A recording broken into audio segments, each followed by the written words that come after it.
kasih Pak Yongki. Shalom, selamat pagi semuanya. Semangat pagi, semangat pagi. Tuhan Yesus baik. Salam penuaian, salam terobosan. Terima kasih buat kesempatan pagi hari ini. Saya boleh membawakan renungan firman Tuhan. Nah, pagi hari ini saudara kita renungan firman Tuhan akan terambil dari kitab Amos ayat Amos 5 ayat 4 sampai 6. Nah, kalau kita baca, judul perikopnya adalah Jalan yang Menuju Hidup. Nah, saya bacakan ya, Amos 5 ayat 4. Sebab beginilah firman Tuhan kepada kaum Israel. Carilah aku, maka kamu akan hidup. Ayat kelima. Janganlah kamu mencari Betel, janganlah pergi ke Gilgal, dan janganlah menyeberang ke Beersheba, sebab Gilgal pasti masuk ke dalam pembuangan dan Betel akan lenyap. Carilah Tuhan, maka kamu akan hidup. Supaya jangan ia memasuki keturunan Yusuf bagaikan api yang memakannya habis dengan tidak ada yang memadamkan bagi Betel. Nah, saudara, kembali sebentar ke Amos 5 ayat yang keempat dikatakan, carilah aku, maka kamu akan hidup. Carilah Tuhan, maka kita akan hidup. Nah, saudara, kalau Tuhan bilang cari itu apa sih? Cari itu kan, kata cari itu kan muncul kalau ada sesuatu yang hilang, ya kan? Karena kalau nggak ada yang hilang, ya nggak usah Tuhan bilang cari. Tapi sekarang kita dengar bahwa Tuhan bilang cari. Ya, berarti ada sesuatu yang hilang dalam hidup kita atau ada sesuatu yang Tuhan mau ingatkan dalam kehidupan kita pada pagi hari ini. Nah, dalam konteks ayat firman Tuhan yang baru kita baca, dalam kehidupan bangsa Israel pada waktu itu, mereka juga ada yang hilang dalam kehidupan mereka. Dan pada waktu ada yang hilang itulah, maka Tuhan bilang cari Tuhan. Nah, sekarang pertanyaannya, yang hilang itu apa sih? Nah, kita lihat sebentar di latar belakangnya, yaitu di ayat sebelumnya, yaitu ayat yang ketiga. Amos 5 ayat 3 berkata, sebab beginilah firman Tuhan Allah kepada kaum Israel. Kota yang maju berperang dengan 1.000 orang, daripadanya akan tersisa 100 orang. Dan yang maju berperang dengan 100 orang, daripadanya akan tersisa 10 orang. Nah, jadi latar belakang ini apa sih sampai Tuhan memberikan titahnya kepada Nabi Amos disuruh menyampaikan pesan ini kepada bangsa Israel? Karena masalahnya adalah pada waktu itu bangsa Israel maju berperang, mengirimkan 1.000 pasukan, kemudian yang kembali aman tersisa 100. Kemudian mereka coba lagi, saudara. Kirim lagi yang tersisa 100 ini, maju berperang lagi, malah yang tersisa kembali aman, kembali adalah cuma 10 orang. Artinya banyak banget yang hilang, saudara. 90% hilang dari orang Israel, ya kan? Sehingga bangsa Israel pada waktu itu setelah mengalami kehilangan yang besar seperti ini, mereka mengalami kesukaran, mereka ketakutan, mereka feeling down. Nah, pada saat itulah, pada saat mereka feeling down, ketakutan, mengalami kesukaran, mengalami hal-hal yang sulit, Tuhan berkata, datanglah firman Tuhan, carilah aku, seek God. Tuhan bilang, cari Tuhan. Nah, mungkin kan kita sekarang berkata, aduh, Heri, itu kan zaman dulu. Sekarang kan kita udah nggak perang-perang lagi, ya kan? Nah, perang di zaman sekarang ini, ya seperti sekarang lah, perang tarif gitu kan antara negara, ya kan? Kita juga lagi perang tarif nih. Saudara, saya itu kan kerja menangani ekspor import ya kan di tempat kerja. Nah, kemarin itu karena kan emang banyak sekali kan produk yang customer itu yang ada di China, bos-bos yang ada di Amerika, yaitu customer-customernya bos saya, punya pabrik di China, mereka kebingungan. Semua order ditahan, saudara, ya kan? Mereka takut.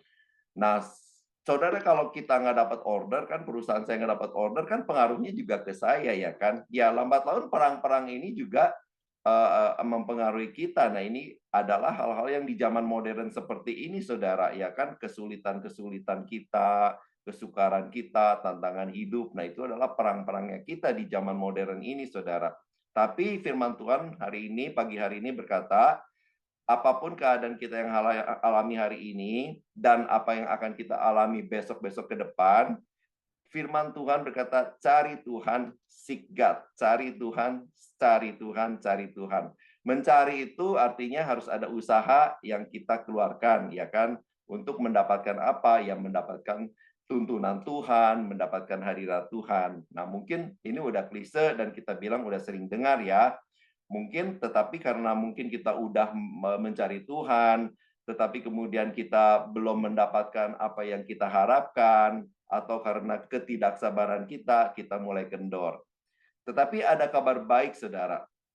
Kabar baiknya adalah kalau kita baca di Yeremia 29 ayat 13, firman Tuhan berkata begini, saudara. Ya kan, ini kabar baik buat kita yang udah mulai kendor cari Tuhan, ya kan.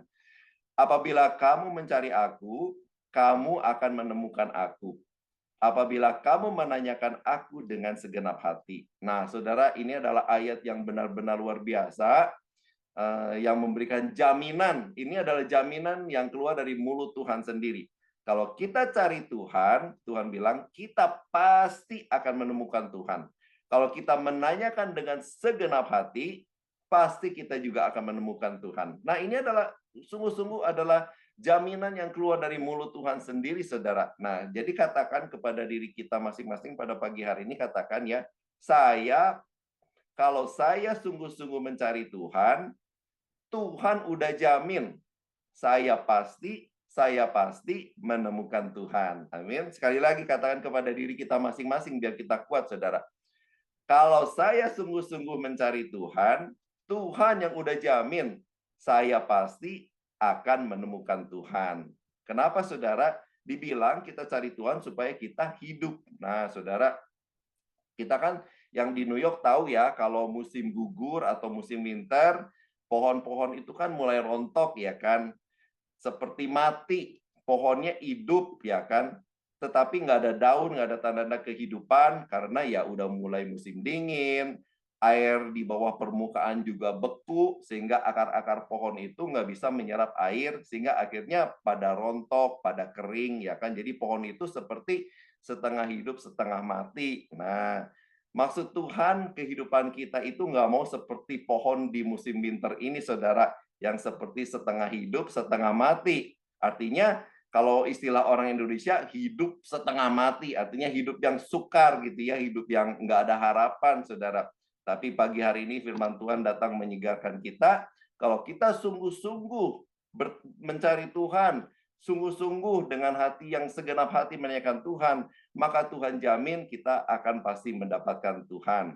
Dan Tuhan janji, kalau kita menemukan Tuhan, maka kita akan menemukan kehidupan dalam segala aspek kehidupan kita sehari-hari. Pekerjaan saya dan saudara, studi saudara, bisnis, pelayanan, apa saja, saudara, yang sepertinya kita stuck, yang seperti mengalami bangsa Israel, kita udah coba dengan kekuatan kita yang 100%, tetapi gagal, sehingga kita akhirnya tinggal punya 10%. Kemudian yang 10% itu kita masih kayak maksain diri coba lagi, ya kan? Gagal lagi, saudara, sisanya malah tinggal 10. Nah, yang udah tinggal 10 ini Tuhan bilang, ya jangan diterusin lah, ya kan? Kalau diterusin, bisa-bisa sisa berapa, saudara? Mungkin hilang semua, ya kan? Nah, sebelum semuanya hilang, Tuhan bilang, cari Tuhan segenap hati. Nah, saya teringat kisah Ayub, saudara. Karena hari-hari ini saya banyak diingatkan kitab Ayub, ya. Nah, kalau kita baca kitab Ayub, nah dari awal kan udah tahu bahwa Ayub itu saleh, menjauhi kejahatan, takut akan Tuhan. Kemudian Tuhan izinkan masalah-masalah terjadi dalam kehidupannya, dia mengalami kehilangan hartanya, dia mengalami kehilangan keluarganya, bahkan anak-anaknya, ya kan. Bahkan istrinya sendiri mengutuki dia, itu dia mengalami pencobaan yang Tuhan izinkan itu sangat luar biasa, saudara, ya kan. Tetapi kita tahu di akhirnya keluar kesaksian luar biasa pada saat Ayub itu kemudian dia decide untuk benar-benar mencari Tuhan, maka dia dari mulut dia keluar kesaksian. Dia bilang, dulu aku mengenal Tuhan dari kata orang, tetapi sekarang aku mengalami hidup kembali apa yang dulu hilang. Alkitab mencatat Tuhan mengembalikannya lagi 2 kali lipat dari apa yang pernah dia punya di masa kejayaannya dulu, saudara. Nah, lalu Ayub bilang gini, sekarang aku kenal Tuhan, bukan dari kata pendeta, bukan dari kesaksian teman-teman aku, bukan dari kata orang lain, tapi aku kenal Tuhan karena aku mengalami pengalaman pribadi dengan Tuhan. Nah, saudara, kalau kita menemukan Tuhan, maka kita akan mengalami pengalaman pribadi dengan Tuhan, dan Tuhan janji apa yang hilang dalam kehidupan kita, itu Tuhan bisa kembalikan berlipat-lipat. Amin. Nah, bila saya menemukan Tuhan, katakan, apa yang hilang dalam hidup saya bisa dikembalikan oleh Tuhan. Nah, saudara, di dalam Amos yang tadi kita baca ada 3 hal, ya kan? Nah, dalam ayat yang kelima kan nanti saya bacakan lagi ya, ayat kelima. Janganlah kamu mencari Betel, janganlah pergi ke Gilgal, dan janganlah menyeberang ke Beersheba, sebab Gilgal pasti masuk ke dalam pembuangan dan Betel akan lenyap. Nah, saudara, jangan mencari Betel. Wah, eh, jangan cari Gilgal, itu nama-nama gereja semua ya kan, saudara ya. Nah, saudara, Betel itu artinya apa sih, saudara? Betel itu ya artinya emang rumah Tuhan. Mungkin kita pikir bukannya bagus ya pada saat kita mengalami kesukaran, pada saat kita mengalami tantangan, kita justru cari rumah Tuhan. Bukannya bagus ya kita cari gereja gitu kan daripada cari tempat-tempat yang lain, ya kan? Jadi apa salahnya sih cari Betel atau rumah Tuhan daripada ke clubbing kan? Mendingan ke BMCNY ya kan? Pada saat kesulitan, saudara.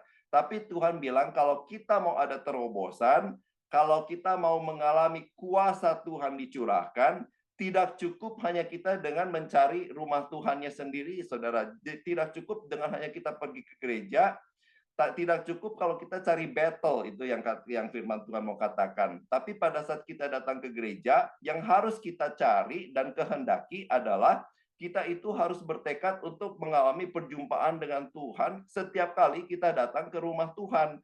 Jadi jangan asal datang, jangan datang dengan hati yang biasa-biasa saja, tetapi setiap kali kita mau datang ke rumah Tuhan, ke Bethel, saudara, selalu siapkan hati yang rendah hati, yang lapar, yang haus akan firman Tuhan, yang mau memuji Tuhan sungguh-sungguh, dan kita punya hati yang rindu untuk bertemu dengan Tuhan. Kenapa, saudara? Karena Tuhan itu sendiri di pihak Tuhan, itu dia itu udah rindu sekali untuk berjumpa dengan kita setiap saat, saudara, ya kan, dengan anak-anaknya yang dikasihinya. Tapi kadang-kadang kitanya itu sendiri yang cari Tuhan itu musim-musiman, ya kan? Kalau musimnya baik, kita ya cari Tuhan ya asal-asalan, datang ke gereja ya asal-asalan, tidak dengan hati yang lapar dan haus, yang tidak mengharapkan sesuatu atau apa-apa, saudara. Tetapi kemudian kalau pada saat terjepit, pada saat kesulitan, nah baru kita cari Tuhan lebih sungguh-sungguh. Nah, makanya kenapa Tuhan itu kadang-kadang izinkan kita itu mengalami hal-hal yang sukar, mengalami hal-hal yang sulit, ya kan? Seperti Ayub. Awalnya dia tahu teori tentang Tuhan itu siapa, sehingga dia punya rasa takut akan Tuhan. Tetapi pada saat Tuhan izinkan, banyak sekali dia mengalami kehilangan, mengalami kerugian, anaknya mati, ya kan? Baru dia cari Tuhan sungguh-sungguh, dia bertanya Tuhan dengan segenap hati, dia bertemu dengan Tuhan, dan akhirnya dia mengalami pengalaman pribadi dengan Tuhan, dan akhirnya dia kenal dengan Tuhan. Nah, jadi kalau kita menemukan keadaan kita itu seperti mentok, saudara, ke kiri mentok, ke kanan mentok, ke depan mentok, ke belakang mentok, ya kan? Kemudian kita tanya, aduh apa yang salah nih dalam kehidupan saya, ya kan? Apa yang harus saya perbaiki? Nah, yang pertama sekali, setiap kali kita datang ke gereja, jangan asal datang, tapi siapkan hati kita dengan sungguh-sungguh, ingin ketemu dengan tuan rumahnya, saudara. Bukan cuma datang ke rumahnya, tapi mau ketemu yang punya tuan rumah itu sendiri, yaitu Tuhan sendiri, saudara. Jadi datang ke gereja, ke rumah Tuhan, bukan cuma karena rutinitas, bukan karena enggak enak sama suami, sama istri, atau enggak enak sama Pak Yongki, nanti ditanya kok enggak datang ke gereja, tetapi punya motivasi yang benar, yang dicari adalah Tuhan, agar kita mengalami Tuhan, dalam setiap ibadah kita di rumah Tuhan. Amin. Nah, kemudian yang kedua dikatakan jangan pergi ke Gilgal. Ada beberapa arti dari Gilgal, saudara. Gilgal itu adalah gerejanya Pak Juan Mogi, ya, saudara. Nah, Gilgal itu artinya adalah tempat perberhentian setelah bangsa Israel itu keluar dari Mesir. Juga arti yang lain adalah tempat berkumpulnya suku-suku Israel. Atau juga artinya adalah tempat di mana bangsa Israel itu menerima tanda perjanjian. Yang artinya juga adalah Tuhan menghapuskan aib, Tuhan menghapuskan celah, Tuhan menghapuskan malunya bangsa Israel. Nah, saudara, jadi artinya jangan cuma ingat masa lalu yang pernah kita mengalami pertolongan Tuhan, yang mengalami mujizat Tuhan, kita pernah dulu mengalami sesuatu yang luar biasa dari Tuhan, kemudian tapi hari ini mungkin kita nggak melihat apa-apa, sehingga kita berkata, apakah Tuhan masih bisa melakukan mujizat, masih bisa melakukan terobosan dalam hidup saya? Tetapi hari ini firman Tuhan berkata, Tuhan masih bisa, Tuhan mau kita beriman terus, dan setiap waktu kita akan mengalami lagi pertolongan dan mujizat Tuhan. Jadi jangan cuma stuck di kesaksian di masa yang lalu, dulu saya begini. No, karena Tuhan juga akan melakukan hal yang sama. Imani saudara pada pagi hari ini bahwa saya dan saudara juga akan menyaksikan perbuatan Tuhan yang ajaib hari ini, besok, dan besok lagi. Kita pasti akan mengalami breakthrough itu, saudara. Tuhan itu ada dulu, sekarang, dan selamanya ada di pihak kita. Kalau dulu ditolong Tuhan, imani juga bahwa Tuhan yang sama akan menolong kita hari ini dan akan yang menolong kita di masa yang akan depan. Amin. Kemudian yang ketiga, saudara, dikatakan jangan menyeberang ke Beersheba. Nah, Beersheba ini adalah suatu tempat yang dikenal karena airnya yang jadi sumber penting bagi penduduk di sekitar. Jadi arti Beersheba sendiri adalah sumur sumpah. Kenapa, saudara? Karena di sini Abraham pernah sakit hati, pernah terluka karena sumur yang dia gali itu ditutup oleh orang Filistin. Nah, karena sakit hati kemudian berkata dengan penuh kemarahan, dia bersumpah, jangan lukai aku lagi, kata Abraham, di padang gurun. Nah, jadi artinya apa Beersheba ini, saudara, adalah ketika kita ada di dalam keadaan yang kering, dalam keadaan padang gurun, keadaan yang sukar, tempat yang mengecewakan, tidak sesuai dengan harapan kita, jangan pernah patah semangat. Jangan simpan kekecewaan, apalagi kecewa sama Tuhan. Jangan simpan sakit hati, jangan simpan nggak ada lagi semangat untuk berjuang, tetapi kita harus lepaskan itu semua, sehingga saudara, pada saat kita lepaskan itu semua, walaupun sepertinya pertolongan Tuhan itu belum datang, tapi kita akan bisa melihat bahwa mujizat itu bukan cuma hal-hal yang spektakuler, tetapi hal-hal kecil, di mana kita masih ada kekuatan, di mana kita masih ada perlindungan Tuhan, di mana masih Tuhan percayakan kepada kita apa yang harus kita kerjakan hari ini. Itu semua akan membuat kita bisa bersyukur kepada Tuhan. Itu adalah modal untuk bisa melihat lebih ke depan lagi Tuhan bagaimana bekerja memberkati kita. Amin. Jadi kita harus bisa lepaskan itu semua dan lihat pertolongan Tuhan akan datang dalam hidup kita. Jadi very simple, saudara, dengan firman Tuhan pada pagi hari ini, kita mesti sungguh-sungguh cari Tuhan, maka kita akan mendapatkan hidup. Yang pertama, ke rumah Tuhan, sungguh-sungguh harapkan selalu bahwa akan bertemu dengan Tuhan secara pribadi. Yang kedua, saudara, tadi Gilgal, jangan cuman dulu saya begini, saya ditolong. Enggak. Tuhan mau tetap melakukan mujizatnya pada kita hari ini sampai pada masa yang depan.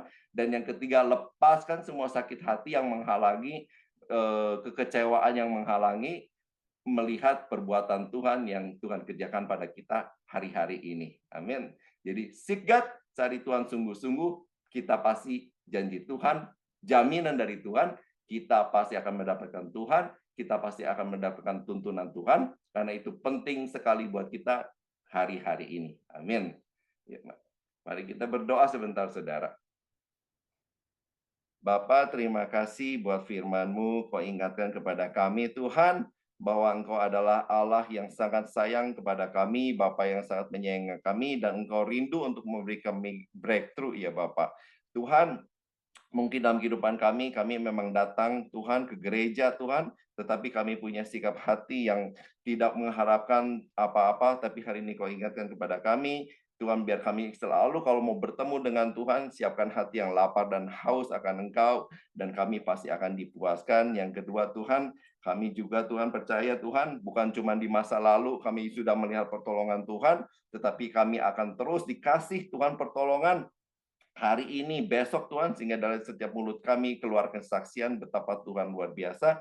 Dan yang ketiga Tuhan, kami mau lepaskan semua Tuhan di dalam hati kami ini yang menghalangi bisa melihat perbuatan Tuhan yang ajaib dalam kehidupan kami Tuhan. Terima kasih buat firman-Mu pada pagi hari ini ya Bapak, berkati setiap anak-anak-Mu. Di dalam nama Tuhan Yesus, hamba telah berdoa. Amin.